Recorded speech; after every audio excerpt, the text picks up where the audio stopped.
हुआ है, ये स्वाभी होम्योपैथिक हेल्थ एसिडिटी जो कि गैस में भी काम करती है। 1-2 टैबलेट खाने से पहले आप इसे यूज़ कीजिएगा। संदीप का हमें मैसेज मिला, लाइकेन प्लानस पिगमेंटोसा का पिगमेंट फेस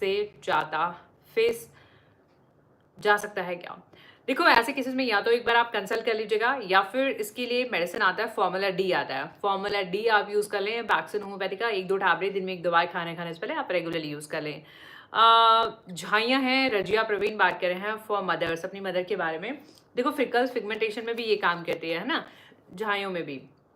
ग्लोनेट की क्रीम है, बहुत ही इफेक्टिव है, ये बिल्कुल काम करती है, ये आप उन्हें रेकमेंड कर सकते हैं।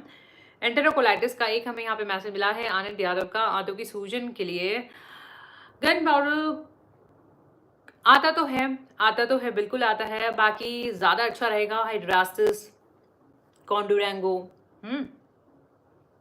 और भी मेडिसिन हैं R37, 38, 39। ये तीनों जो 37, 38, 39 है ये तीनों इंटेस्टाइनल ड्रॉप हैं, तीनों काम करती हैं। अभी लेफ्ट में, राइट में, कंप्लीट में काम करती है। आप 37 भी ले सकते हो। R37 doctor Reckeweg German homeopathy medicine. Cholesterol का मैं आपको बता चुकी हूँ यहाँ पे, सर्जन फॉर कोलेस्ट्रॉल आप ले सकते हो। विजन होम्योपैथी का WL51 51 नंबर की ड्रॉप है जो आप ले सकते हैं।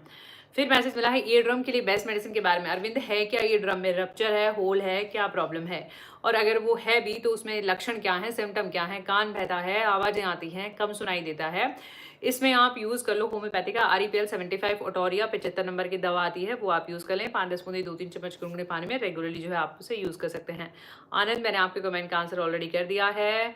उमैर, आपके कमेंट का आंसर भी हो गया है यहाँ पे। और उमर, आपका कमेंट हो गया रिट्रैक्ट, या तो आप दोबारा से चेंज करके लिख दो, है ना। हेमोरॉइड्स और पाइल्स का एक और मैसेज मिला है। हेमोरॉइड्स और पाइल में आप R13 यूज़ कर सकते हैं। 13 नंबर की दवा है, doctor Reckeweg German homeopathy medicine R13, 5-10 बूंदी 2-3 चम्मच गुनगुने पानी में रेगुलरली यूज़ करें। गुरु का मैसेज मिला है, हेलो जी, वेरी गुड इवनिंग। PCOD का मैसेज मिला है, अथव का वाक्य, PCOD के कारण वेट बढ़ता जाता है, स्वेलिंग भी बहुत, स्वेलिंग की बात कर रहे हो क्या आप? स्वेलिंग बहुत हो जाती है, PCOD और वेट लॉस की मेडिसिन।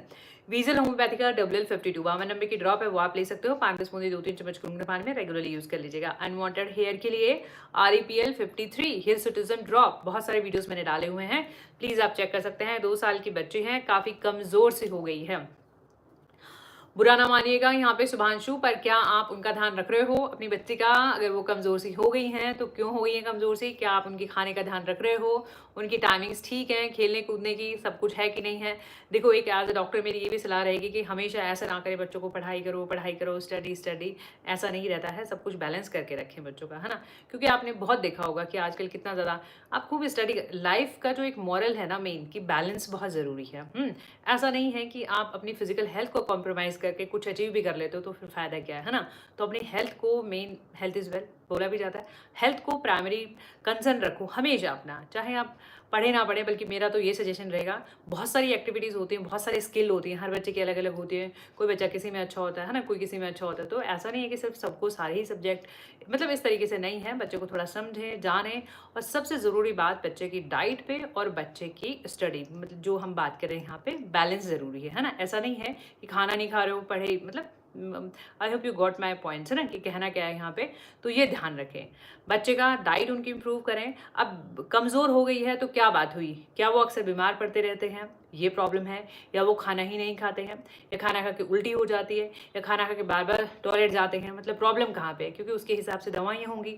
भूख नहीं लगती है तो लिवर के टॉनिक रहेंगे। अगर खाना खाते ही वॉशरूम जाते हैं तो अलग दवाई हैं, पोडोफाइलम, लाइकोपोडियम, है ना। तो यानी इस हिसाब से दवाई हैं कि उनको मेन दिक्कत, प्रॉब्लम क्या है। कमज़ोर हो गई है तो फिर कुछ टॉनिक भी चल सकते हैं उनके।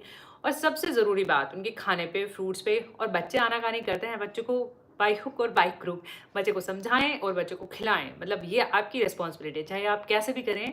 नो एक्सक्यूजेस कि बच्चा है, नहीं खाता है, उसको पसंद नहीं है, खिलाएं। जो ज़रूरी है बच्चे के लिए वो बहुत करें, चाहे बच्चे ज़िद्दी हैं, शरारती हैं, एट एनी कॉस्ट। हाँ, अच्छा, यहाँ पे मैसेज मिला है, गुरु बात करें, एसिड फॉस्क्यू में यूज़ करना सही है या पोटेंसी में, ग्रे हेयर पे, ईडी और इन सब के लिए?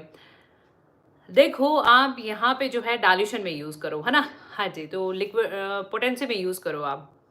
अनवांटेड हेयर का बिट्टू मैं ऑलरेडी यहाँ से बता चुकी हूँ, यहाँ पे आप यूज़ कर सकते हैं REPL 53। आसिफ उमर बात करें, R27 फॉर किडनी स्टोन, हाँ यूज़ कर सकते हैं, बिल्कुल यूज़ कर सकते हैं जी। फिर मैसेज यहाँ पे मिला है, ये हिमांशु ने Himanshu, thank you so much. ये एड्रेस आपने कहाँ से निकाल के टाइप कर दिया? Thank you.